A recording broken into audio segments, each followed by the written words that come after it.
এটা ছিল অক্ষয় তৃতীয়ার ব্লগটা। আর আমি চলে গেছিলাম আমার বড়দি বাড়ির ওইখানটায়, যেহেতু আমার বড়দি বাড়ির শ্বশুরবাড়ি হচ্ছে নন্দনকাননে। আর ওখানটায় অক্ষয় তৃতীয়ায় খুব বড় করে মহোৎসব হয় রতন গোসাইয়ের আশ্রমে। তো অক্ষয় তৃতীয়ার দিনই রাত্রেবেলা থেকে দল ওঠা চালু হয়, আর এটা হচ্ছে পরের দিন সকালবেলা। পরের দিন সকালবেলা সব ওখানকার মহিলারা, মেয়েরা সবাই মিলে মাথায় কলসি নিয়ে বেরোয় পুরো রাস্তা জুড়ে। আর অনেক অনেক লোক হয়, তো আমি কোনো বছর দেখিনি, এটাই আমার প্রথম বছর যে আমি এটা দেখবো সামনাসামনি। এমনি অক্ষয় তৃতীয়ার দিন যেদিন দল ওঠে সেদিনকার যাই, প্রত্যেক বছরই যাই। তো কোনোদিনও পরের দিন সকালবেলা এই সিনটা আমার কোনোদিনও দেখা হয়নি, তো আজকে আমি এই প্রথমবার দেখবো। আর পুরো রাস্তা জুড়ে দেখো কত লোক দাঁড়িয়ে রয়েছে যে এটা দেখবে। আর ও যে চলে আসলো, ওরা অনেকক্ষণ ধরে অপেক্ষা করেছিলাম কখন আসবে কখন আসবে। তো আমার তো দেখে খুব পছন্দ হয়েছে, মনে মনে ভেবে নিয়েছি যে সামনের বার আমিও দিদি বাড়ি এখানটায় এসে শাড়ি পরে আমিও মাথায় কলসি নিয়ে বেরোবো। তো তোমরা দেখতে থাকো। আর প্রচুর লোক হয়, প্রচুর, মানে অনেক কলসি, তোমরা গুণে শেষ করতে পারবে না যে কতগুলো কলসি আছে। অনেক লোক হয়, খুব আনন্দ হয়, খুব মজা হয়।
তোমরা তো দেখলেই কত সুন্দরভাবে মাথায় কলসি নিয়ে সব বাচ্চা থেকে শুরু করে বউরা পর্যন্ত সবাই মাথায় কলসি নিয়ে হাঁটছিল, আর লাইন বাই লাইন।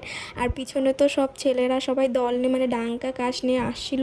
আর আমার ওই ডাঙ্কার আওয়াজ এত ভালো লাগে না, মানে ছোটোবেলা থেকে শুনে আসছে তো মন ভরে যায় যখন ওই ডাঙ্কার আওয়াজটা কানে যায়।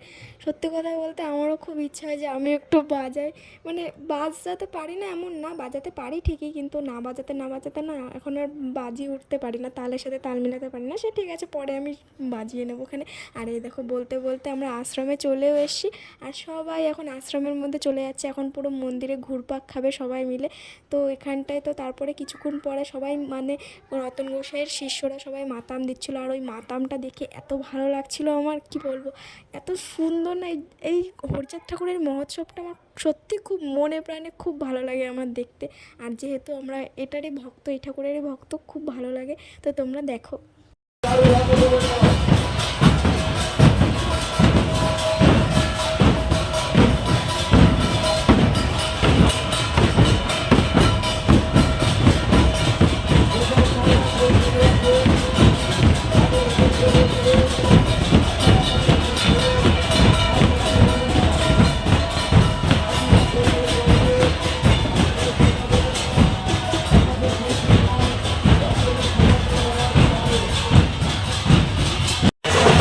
আর সত্যি কথা বলতে এই যে মাতাম জিনিসটা, মাতাম দেওয়ার সময় যখন হরিবোল হরিবোল বলে না, এই হরিবোল শব্দের মধ্যে একটা আলাদাই অনুভূতি, মানে কি বলবো, এই মাতাম দেওয়ার সময় আর এই ডাঙ্কার আওয়াজের সময় যখন হরিবোল শব্দটা আসে না, মনে প্রাণে ওই হরিবোল বললেই চোখ থেকে মনে হচ্ছে জল পড়ে যায়, এতটা মানে মনে লাগে ওই হরিবোল শব্দটা, কি বলবো, বোঝাতে পারবো না যে এত ভালো লাগে। তো আজকের ভিডিওটা মানে এইখানটায় আমি ভয়েস ওভারটা শেষ করছি, তো আরেকটু মনে হয় ভিডিওটা আছে।